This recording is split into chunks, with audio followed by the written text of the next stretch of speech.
A Little House Picture Book Treasury, 6 Stories of Life on the Prairie, adapted from the Little House books by Laura Ingalls Wilder.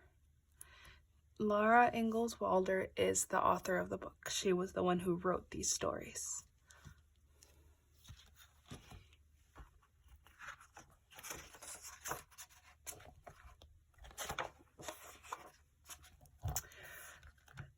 The 6 stories are going to be A Little Prairie House, Going to Town, County Fair, Sugar Snow, Winter Days in the Big Woods, Christmas in the Big Woods. Starting with my Little House books, A Little Prairie House. Illustrated by Renee Grief. She is the one who made the drawings.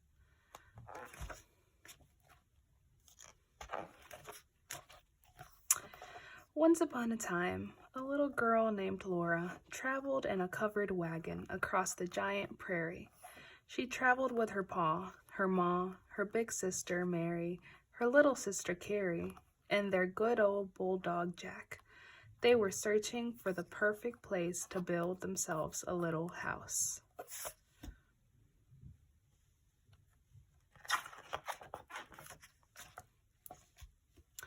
One day, after the little family had been traveling across the prairie for a long time, Laura and Mary woke up earlier than the sun. They ate their breakfast of cornmeal mush and hurried to help Ma wash the dishes. Pa was loading everything into the wagon.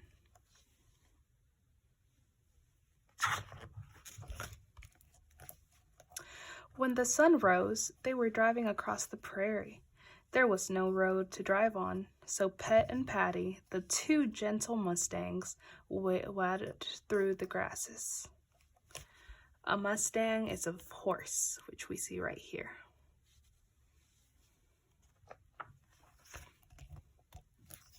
Later that morning, Pa said, "Whoa!" The wagon stopped. "Here we are," he said.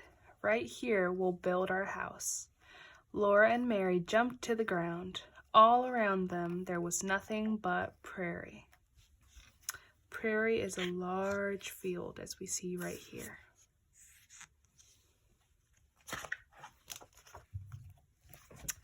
Right away, Pa and Ma began to unload the wagon.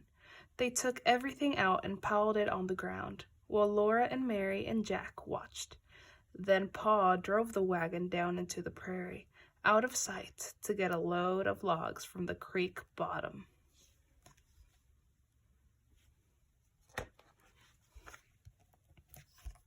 Laura was a little frightened to be left on the prairie without the wagon.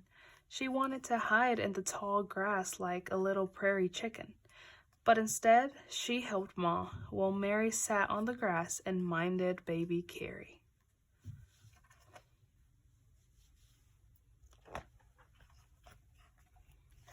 Soon Pa came back with a load of logs. For days and days, Pa kept hauling logs. He made 2 piles of them, one for the house and one for the stable. When he had enough logs, it was time to build. Pa began the house first.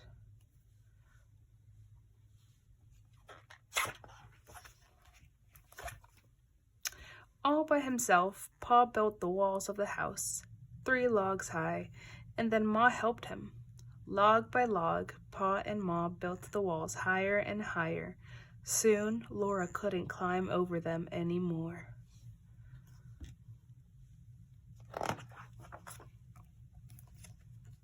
Then one day, Pa was off hunting, and he came home whistling merrily. "Good news!" he shouted. Pa had met a neighbor on the other side of the creek.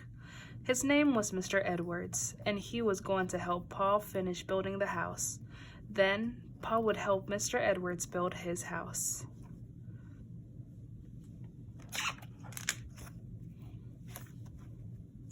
Early the next morning, Mr. Edwards came. He was lean and tall, and he bowed to Ma politely. He told Laura he was a wildcat from Tennessee, and he could spit farther than Laura had ever imagined anyone could spit. Laura tried and tried, but she could never spit so far or so well as Mr. Edwards could.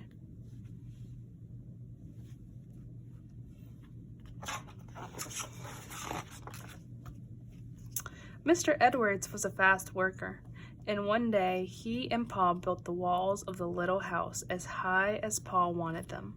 They sang while they worked, and their axes made the chips fly.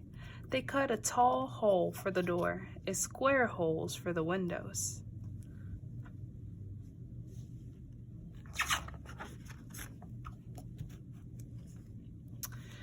Laura couldn't wait to see the inside of the house, and as soon as the tall hole was cut, she ran inside.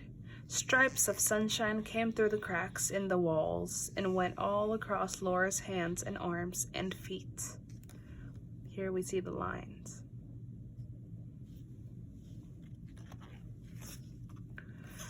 At the end of the day, Mr. Edwards said he would go home, but Pa and Ma said he must stay to supper.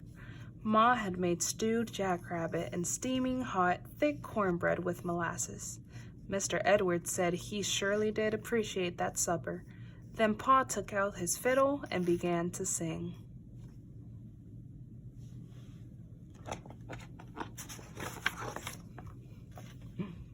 Suddenly, Mr. Edwards jumped up and began to dance.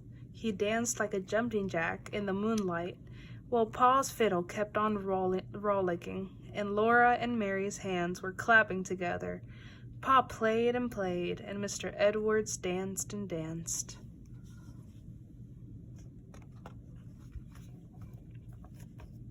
Finally, Mr. Edwards said he must go. "Play me down the road," he said. So Pa played, and Pa and Laura and Mr. Edwards sang with all their might until Laura could not hear Mr. Edwards anymore. Only the wind rustled in the prairie grasses, and the big yellow moon sailed high over the new little house on the prairie. And this is the end of the little house on the prairie.